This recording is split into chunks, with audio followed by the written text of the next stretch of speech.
처음 마스크 쓰기가 의무화됐을 때는 깜빡하고 나가다가 아 맞다 이러면서 다시 집 안으로 돌아왔던 적 많으셨을 겁니다. 근데 마스크를 계속 쓰다 보니까 사람들 표정도 읽기가 힘들고 숨쉬기도 답답하고 이래저래 불편한 게 많았는데 실내 마스크 착용이 지난 월요일부터 부분적으로 해제됐습니다.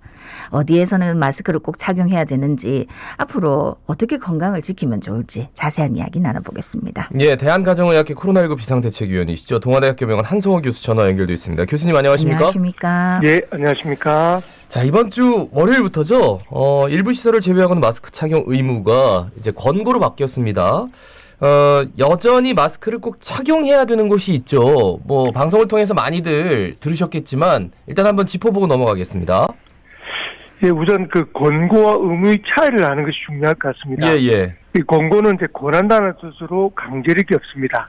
그런데 이제 의무는 규범에 의해서 부과되는 강제력이 있는 것인데 이를 위반할 때는 10만 원 이하의 과태료를 부과할 수 있는 꼭 필수적으로 의무적으로 착용하는 곳만 기억하시면 될 것 같습니다. 예. 대중교통, 병원, 약국 그리고 복지시설과 같은 감염 취약 시설에서는 꼭 착용을 해야 되는 의무가 있습니다. 특히 이제 대중교통을 이용할 때는 버스나 지하철 안에서는 착용, 그리고 탑승 전까지는 권고사항으로 알리고 있습니다. 예, 예. 아니 그런데 이제 영화관이나 실내 공연장 여기서 마스크를 꼭 안 써도 된다 하던데 이러면 여기는 밀집, 밀폐, 밀집이 산밀 환경 아닙니까? 맞습니다. 이번 해제의 배경에서 보면 감염병 예방이라는 측면에서 여러 취약한 점이 굉장히 많습니다. 예.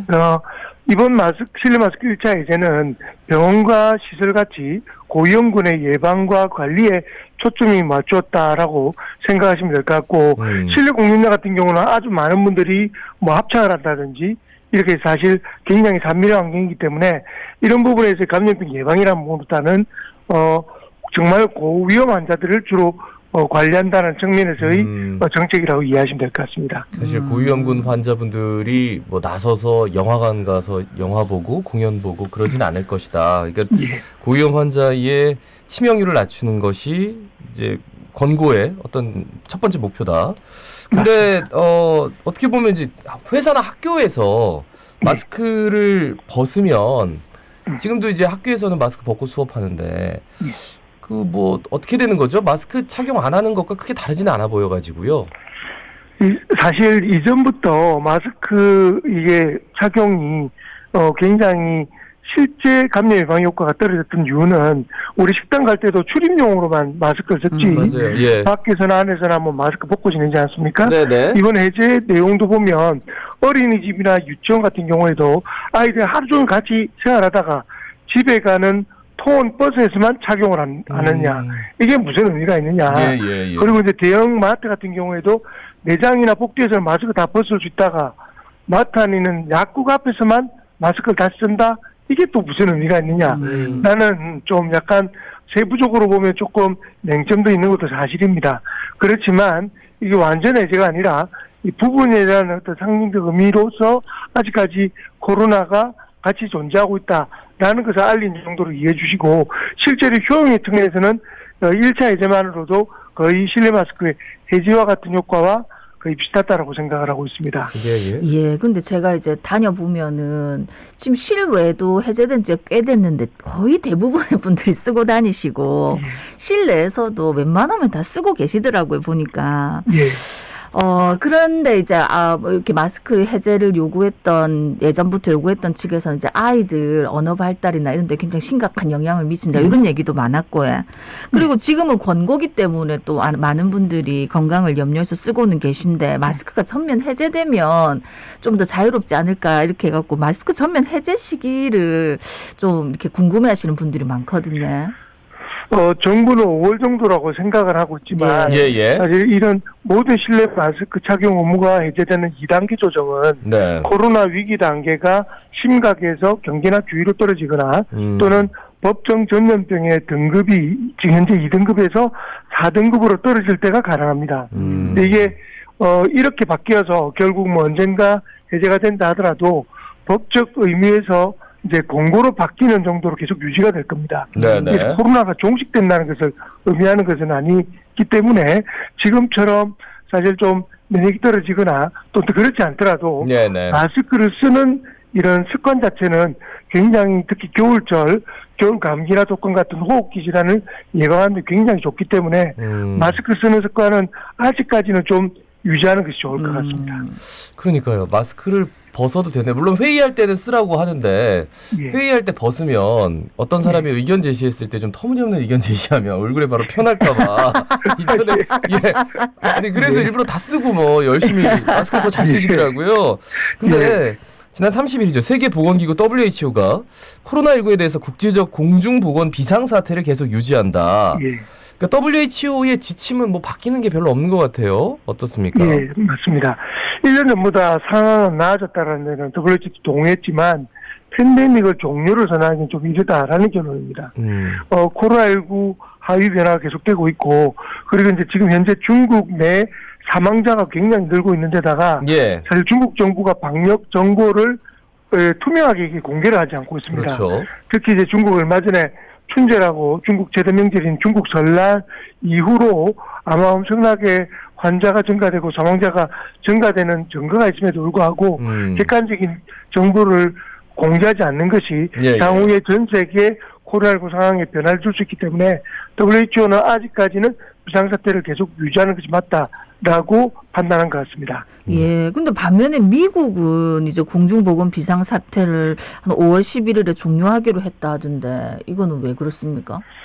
미국은 이제 원래는 미국 정치권에서는 예, 당장 해제하자. 비상사태가 경제에 미치는 영향이 많다라고 했지만 바이든 정부는 일단은 90일을 재연장을 결정했습니다. 네네. 왜냐하면 이제 보통 일반적으로 비상사태를 종료할 경우는 종료 60일 전에 병원들 내 사전 고지를 해야 되고요. 그리고 이제 이러한 부분들은 그 심각한 만약에 질환이 발생했을 때 이런 걸 대체하는 역량에 대해서는 준비가 문제가 생길 수 있다. 네네. 이렇게 해서 일단 90일간은 계속 유지를 하면서 차차 해제하는 쪽으로 큰 방향은 잡은 것 같습니다. 그러니까 이제서야 하는 게 아니라 원래 했던 거를 연장한 거군요. 맞습니다. 그러니까 뉘앙스가 예. 완전 다르네요. 그죠? 그 중국 말씀하셔가지고 그 중국이 지금 어느 정도인지 좀 가늠이 안 돼가지고요. 우리가 알기로는 이 정도쯤 되면 정점에 이르러서 이제 하향세가 되지 않을까 뭐 이런 의견도 있고요. 아니다. 중국 워낙 인구가 많아가지고 특히나 이 춘절 때문에 정말 어마어마하다. 어떻게 보세요, 교수님? 중국은 3, 4월경에 이제 최고 정점을 이루고 떨어질 3, 거라고 다 4월쯤에. 예측을 하고 있습니다. 예예. 그런데 지금 이제 이전에는 동쪽에 있는 대도시 위주로 주로 많이 발생을 했는데요. 예예. 하루에 수천만 명이 실제로 감염이 될 정도로 굉장히 급속적으로 증가했었습니다.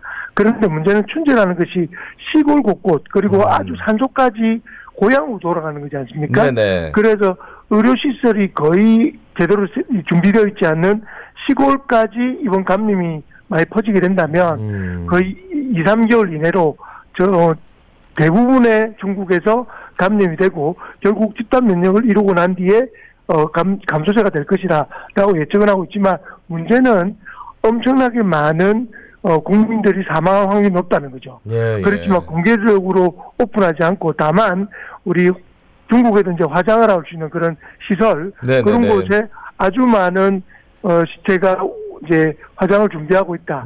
그리고 화장하지 못해서 뭐 일주일 이상 대기하는 정도가 있다라는 것을 추정했을 때는 사망자가 속출을 하고 있다라는 정도로 추정할 뿐입니다. 네.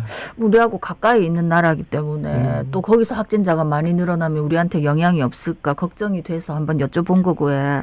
근데 지금 이제 대부분 장소에서 이제 마스크 착용 의무도 사라지고 이렇게 하니까 이제 완전한 일상 회복이 되는가 기대가 크기는 한데 저는 좀 궁금한 게 이렇게 되면 아직도 제 안내 문자 받아보면 하루에 막 1,000명씩 넘게 확진자가 나오고 있던데 이제는 그러면 코로나19 확진자가 내가 된다 하면 격리는 어떻게 되는 건지 치료는 어디서 받는 건지 이런 게 지금 잘 준비가 되고 있는지도 궁금하고 어떻게 해야 되는지도 잘 모르겠거든요.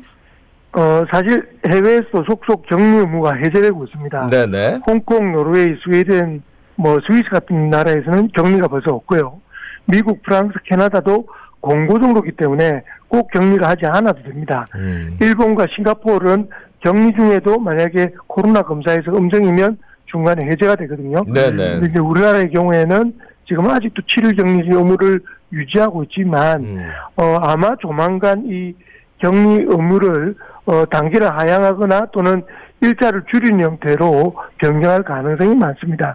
그 이유는 이제 코로나19에 확진이 됐을 때도 실제 이제 무증상이나 신고하지 않는 그런 분들이 너무나 많고요. 예, 예. 그리고 증상 자체가 특히 치명률이 0.01% 이하를 계속 유지하고 있기 때문에 네네. 독감과 같은 수준의 관리가 필요하지 않을까라는 걸 제시하고 있고 아마 우리나라도 어느 조만간 해제나 단계를 낮추는 쪽으로 바꿀 것 같습니다. 네, 마지막 질문이 될 것 같은데 그 60세 이상 만성 질환자, 그러니까 60세 이상 분들과 만성 질환자분들은 자꾸 이렇게 문자가 와요. 코로나19 관련해서 접종하라, 뭐 이렇게 안내 문자가 오는데 이거 맞아야 되는지 아니면 어떻게 대응을 해야 되는지 이것 좀 말씀해 주세요. 일단 가장 중요한 것은 지금까지 해왔던 것처럼 마스크 착용이나 손 씻기 같은 개인위생 습관을 계속 유지하는 것이 가장 중요하고요. 네. 그리고 해당이 된다면 가급적 시기에 맞는 예방접종이 지금까지의 코로나19로부터 저희를 막아왔다 아주 중요한 그 정책이었기 때문에 가급적 시기에 맞게 예방접종을 하는 것을 공고를 드리고 있습니다. 예. 네. 오늘 말씀은 여기까지 듣습니다. 고맙습니다. 고맙습니다. 네, 고맙습니다. 예, 대한가정의학회 코로나19 비상대책위원 동아대학교명 한성호 교수였습니다.